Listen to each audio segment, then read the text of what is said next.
जब राम जी से माँ कौशल्या ने पूछा कि राम, इतने खतरनाक राक्षसों पर विजय कैसे पाई तुमने, तब राम जी कहते हैं, गुरु वशिष्ठ कुल पूज्य हमारे, माँ हमारे गुरुदेव है ना, हमारे कुल के पूज्य, गुरु वशिष्ठ कुल पूज्य हमारे, इनकी कृपा दनुज रण मारे। इनकी कृपा से, दनुज माने शत्रु, रण भूमि में मैंने शत्रुओं को गुरु की कृपा से मारा है। उनकी कृपा की शक्ति बड़ी विलक्षण है, अपार है, अनंत है, असीम है। तो वो कन्या ने कहा कि रात को मैं जप करते, सरिता, मैं रात को जप करते करते सो गई तो सपने में देखा मैं पेपर दे रही हूँ और गुरुदेव मेरे पास खड़े और कह रहे हैं, बेटी मैं तेरे साथ हूँ, तू डरती है। राम जी ने सुग्रीव को माला पहना दी, फिर गए सुग्रीव दोबारा लड़ने के लिए, तो राम जी ने ऐसा तीर छोड़ा कि बस वाली ढेर हो गया। ऐसे हम कदम आगे रखें तो उनका आशीर्वाद तैयार है हमें सफलता दिलाने के लिए। तो क्यों हम पीछे हटें, क्यों हम डर जाएं, क्यों अपने भाग्य को कोसें। मेरे पास पैसा नहीं है, मेरे पास ये तकलीफ है, मेरे पास वो तकलीफ है। तकलीफ का चिंतन ज़्यादा करते हैं इसलिए तकलीफ जीवन में बनी रहती है। तकलीफ को ज़्यादा याद मत करो। प्रहलाद को तकलीफ थी तो प्रहलाद अपनी तकलीफ का, कष्ट का चिंतन नहीं करते थे, प्रहलाद कष्ट मिटाने वाले का चिंतन करते थे। ध्रुव को इतनी तकलीफ थी, सौतेली माँ उसको मारती थी, तो ध्रुव ने अपनी तकलीफ का, अपने कष्ट का चिंतन नहीं किया। ध्रुव ने तो भगवान के सामर्थ्य का, कष्टहारी का चिंतन किया, तो ध्रुव का कष्ट कहां टिका। मीरा को इतना कष्ट देती थी उसकी सास, उसका देवर, उसका पति ज्यादा कष्ट नहीं देता था, पति उसका सज्जन था, पर उसका देवर बहुत परेशान करता था, उसकी सास बहुत परेशान करती थी। परंतु मीरा ने अपने कष्ट का चिंतन न करके कष्ट मिटाने वाले परमात्मा का सुमिरन चिंतन किया और गुरु का चिंतन सुमिरन किया, तो मीरा का कष्ट कहां टिका। मीरा भगवान में समा गई। पर हम लोग गलती क्या करते हैं, हमारे जीवन में कोई समस्या आती है ना तो हम उसी को याद करते रहते हैं, मेरे को ये तकलीफ है, मेरे को ये तकलीफ है।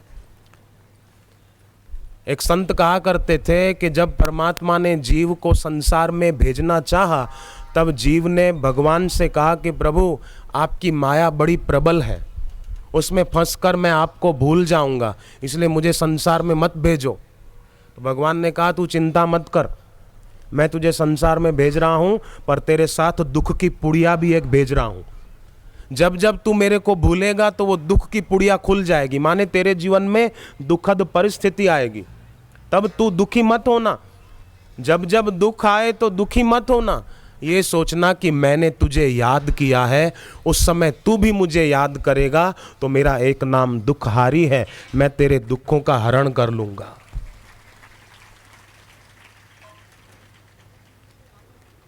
हम ऐसे हैं कि अपने कष्ट को ही याद करते रहते, मैं दुखी हूं, मैं दुखी हूं। नोटबुक हो आपके पास तो आप उसमें राम राम लिखना पसंद करेंगे, काम काम लिखना थोड़ी पसंद करेंगे। राम राम राम राम राम ऐसा लिखेंगे नोटबुक में, काम काम काम थोड़ी लिखेंगे। ऐसे ये आकाश भी बड़ी नोटबुक है, इसमें अगर मैं दुखी हूँ, मैं परेशान हूँ, मैं मुसीबत में हूँ तो फिर भविष्य में वैसा ही आपको मिलेगा। पर मैं सुखी हूँ, मेरे को दुखी करने वाला कोई इस धरती पर है ही नहीं। हरि ओम ओम ओम। अपना हौसला बुलंद रखें, गुरु मंत्र का जप करें, गुरु गीता का पाठ करें, घर पे कभी अनुष्ठान करें 7 दिन तक, श्री आशा रामायण का गुरुवार से गुरुवार तक करें, संकल्प करके कि अमुक कार्य की सिद्धि के लिए हम ये कर रहे हैं। एक लड़की को कैंसर हो गया था गुजरात के बड़ौदा में, उसके भाई और भाभी ने बड़ौदा में जो आश्रम है वहाँ परिक्रमा की जाकर वट वृक्ष की।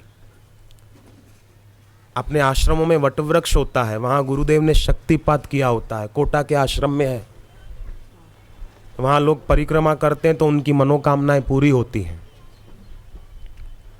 तो भाई और भाभी ने परिक्रमा की और संकल्प किया कि अगर हमारी बहन ठीक हो जाएगी, कैंसर से मुक्त हो जाएगी, तो हम अपनी बहन से 108 बार श्री आशा रामायण लिखवाएंगे और हम पाठ करेंगे, वो लिखेगी। और योग कुछ ऐसा हुआ कि उनकी बहन ठीक हो गई, फिर उसने 108 बार पाठ लिखा। तो आप लिखो ऐसा तो मैं नहीं कह रहा, पर आप करो। कैसे करो 108 पाठ? कि घर में पूर्व और उत्तर दिशा के बीच ईशान कोण में एक तुलसी का गमला रखो। घर में तुलसी का गमला हमेशा ईशान कोण में रखना चाहिए। और तुलसी के पत्ते महीने में 4 दिन नहीं तोड़ने चाहिए, याद रखना। रविवार तुलसी नहीं तोड़नी चाहिए, बहुत पाप लगता है। द्वादशी तिथि, एकादशी का दूसरा दिन तुलसी नहीं तोड़नी चाहिए। पूनम को तुलसी नहीं तोड़नी चाहिए और अमावस्या को तुलसी नहीं तोड़नी चाहिए, दोष लगता है। बाकी के दिनों में तुलसी तोड़ें तो सूर्योदय के बाद, सूर्योदय के पहले नहीं। और तुलसी तोड़ते समय मंत्र बोलें, वो तुलसी का पत्ता प्रसाद बन जाएगा।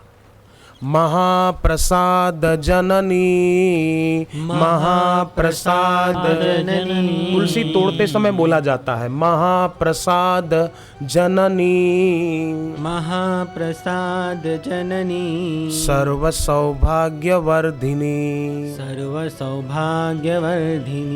आदि व्याधि हरा नित्यम, आदि व्याधि हरा नित्यम।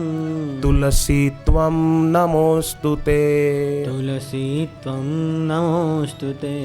हे तुलसी माता, आप महाप्रसाद की जननी हो, हमारे सौभाग्य को बढ़ाने वाली हो। और आदि व्याधि, आदि माना मन का रोग, चिंता बेचैनी, व्याधि माना शरीर का रोग, आप आदि और व्याधि को दूर करने वाली हो, आपको मेरा प्रणाम है। ऐसा तो तुलसी का पौधा रखा ईशान कोण में। 5 चीजें मिलाकर स्वस्तिक बना दो। गौमूत्र, देसी गाय का झरण, गंगाजल, हल्दी, कुमकुम, शुद्ध गुलाब जल, इन 5 चीजों को मिलाकर स्वस्तिक बना दिया। अपने को तिलक कर दिया कि हम अमुक कार्य की सिद्धि के लिए कर रहे हैं, पूरा होके रहेगा। गुरुदेव की भी तस्वीर रख दी। फिर पाठ किया। अगले दिन पाठ करने बैठे तो फिर तिलक करके अपना संकल्प दोहरा दिया। और भी अगर इसमें ज़्यादा सफलता पानी हो तो नीचे सामने ज़मीन पर एक कपड़ा बिछा दे, छोटा सा टुकड़ा, उस पर गेहूं के दानों से स्वस्तिक बना दे और उसके बीच पानी का कलश, लोटा जल भर के रखें। तो इस प्रकार अनुष्ठान करने से व्यक्ति के कार्य सिद्ध हो सकते हैं, अगर अपने संकल्प में विकल्प न डाले तो। तूने गिरते लाख संभाले, ओ दुनिया के रखवाले, दुनिया के रखवाले, सबकी बिगड़ी बनाने वाले। तूने गिरते लाख संभाले, 1-2 नहीं है, कईयों को संभाला है। एक बेल से कांटे निकले और कांटों संग फूल, जगह जगह पर हीरे उगले तेरी दया से धूल। हीरे खदान में से ही तो निकलते हैं। अन्वेषण करता हो। किसान जो बीज बोता है वही उसको मिलता है। गेहूं बोएगा तो गेहूं, गन्ना बोएगा तो गन्ना, चावल बोएगा तो वो।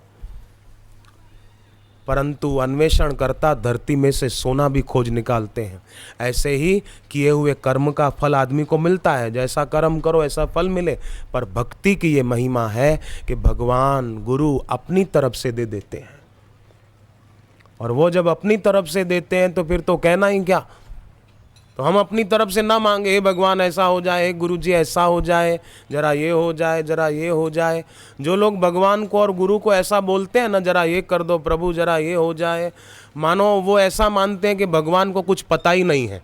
उनको कुछ पता नहीं चलता क्या करना चाहिए क्या नहीं करना चाहिए। हम हैं उनको अक्कल देने वाले कि जरा ये कर दे, जरा ये कर दे, जरा ऐसा कर दे। रावण ने तप किया, ब्रह्मा जी और शिव जी प्रकट हुए, कहा वरदान मांगो। तो रावण ये तो मानता था कि ये वरदान देने में शक्तिशाली हैं देवता, पर बुद्धिमान अपने को मानता था कि मैं अपनी तरफ से मांगू। अगर रावण ये मानता कि नहीं ब्रह्मा जी और शिव जी परम बुद्धिमान है, मैं इनको कह दूं कि आपको जो अच्छा लगे वही दीजिए, ऐसा नहीं बोला। अपनी तरफ से मांगा तो क्या मांगा, मैं कैसे मरूं ये रास्ता खुला कर दिया।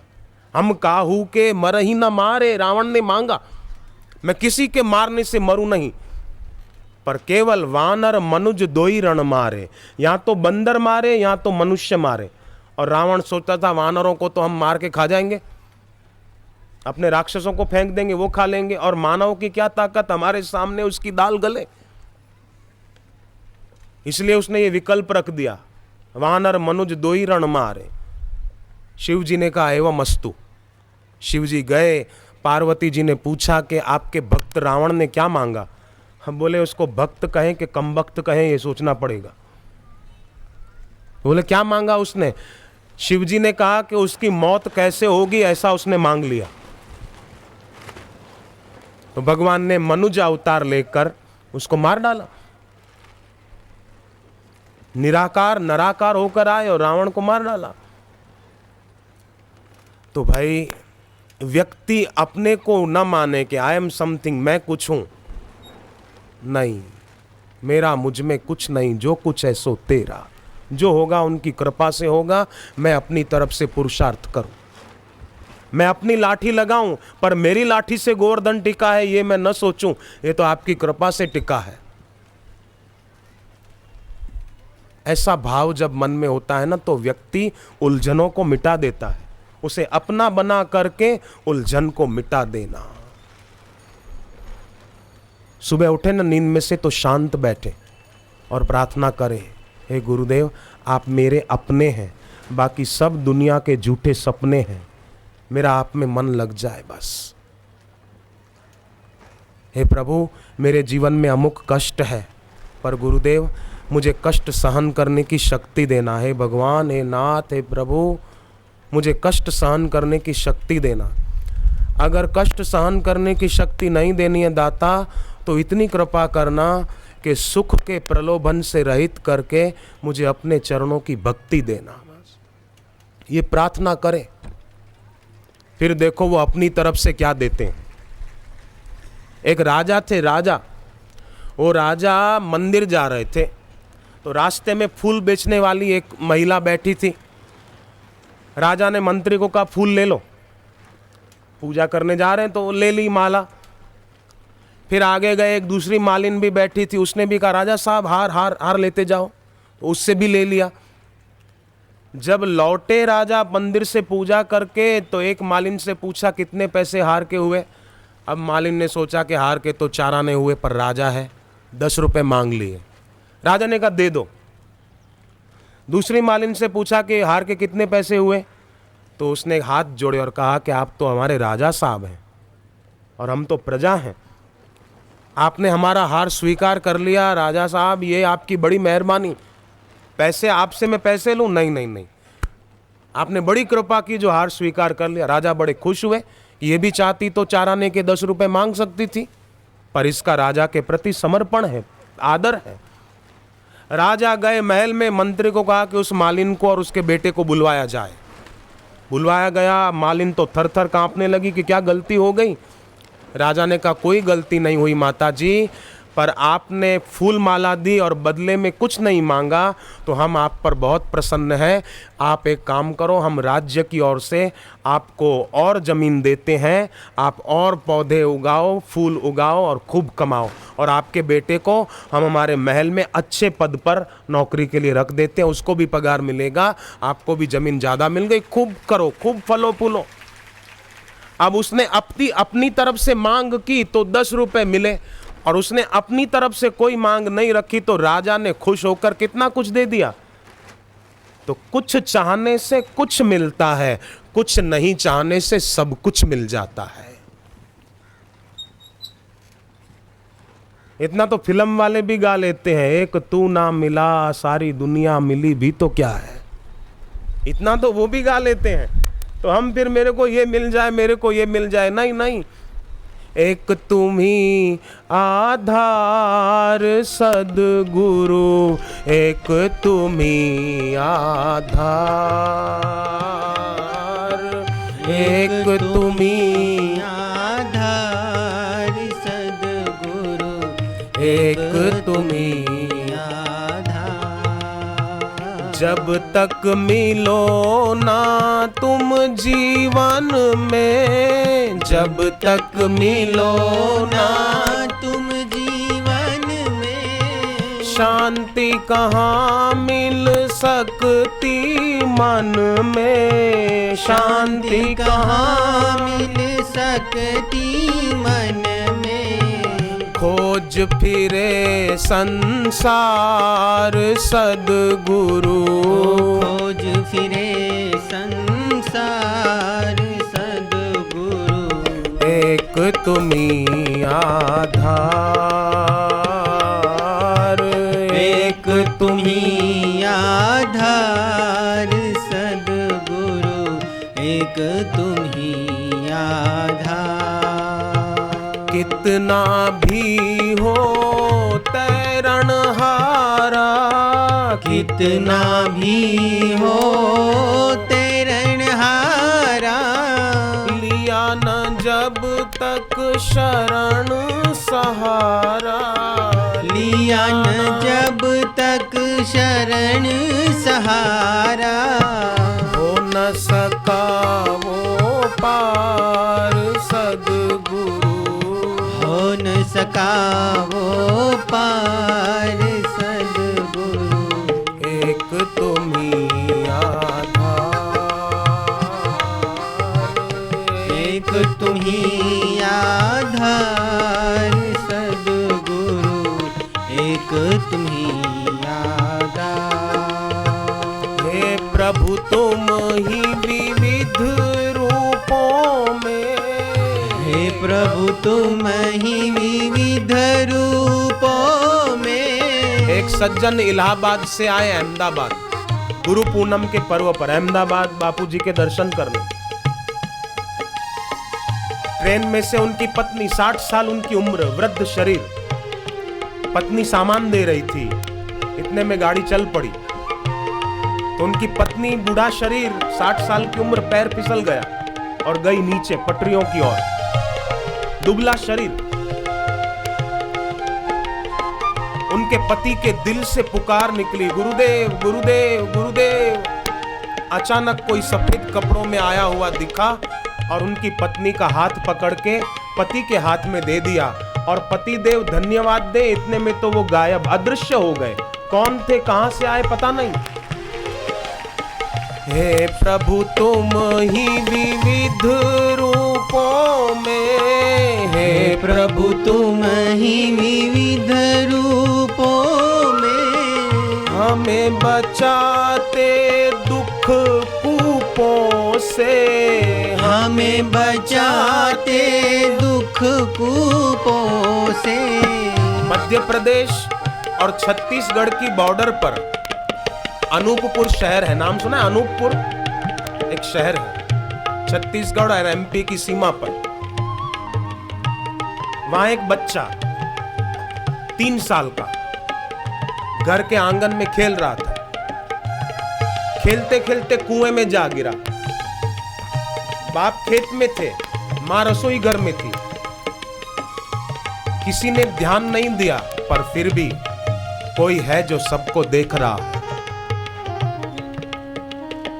बाप खेत में थे, वहां नहीं थे, पर कोई ऐसी सत्ता है जो वहां भी है और यहां भी है। बच्चे की चाची को प्रेरित किया उस सत्ता ने। चाची पानी भरने आई, देखा बच्चा अंदर, शोर मचा दिया। बच्चे को बाहर निकाला गया।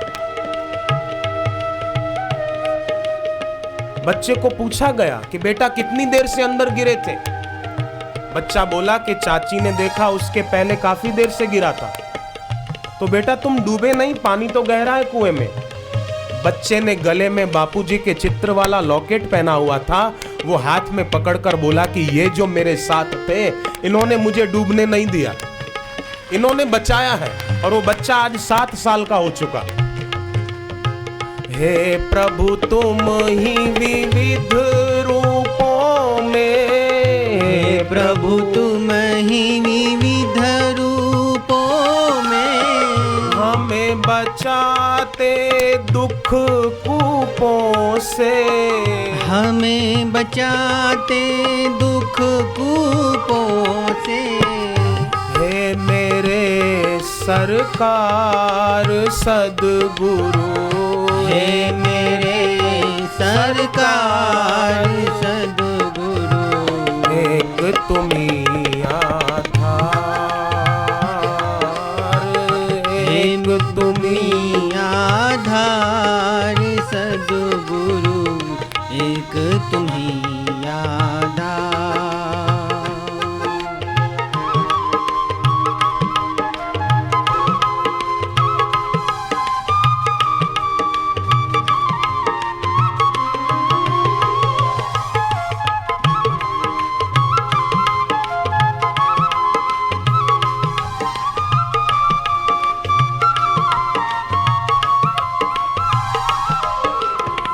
हम आए हैं शरण तुम्हारी, हम आए हैं शरण तुम्हारी, अब उद्धार करो दुख हारी, अब उद्धार करो दुख हारी। सुन लो मेरी पुकार सद्गुरु, सुन लो मेरी पुकार सद्गुरु, एक तुम्ही आधार, एक तुम्ही आधार सद्गुरु, एक तुम्ही आधार। ऐसे गुरु की उपासना जिसके जीवन में हो। मैं बात आपके चरणों में रख रहा था कि दशरथ राजा राम राज्य कल करना है, परंतु आज की शाम को कौशल्या जी के कक्ष में नहीं गए, सुमित्रा जी से मिलने नहीं गए, कैकेयी के पास गए। जो कैकेयी मंत्रा के द्वारा प्रेरित थी, मंत्रा लोभ, कैकेयी क्रिया, सुमित्रा उपासना, कौशल्या ज्ञान। जीवन ज्ञान युक्त हो, उपासना युक्त हो, क्रिया युक्त हो, कर्म करें, पर क्रिया में लोभ का समावेश न हो, नहीं तो गड़बड़ हो जाएगी, जैसे अयोध्या में हो गई।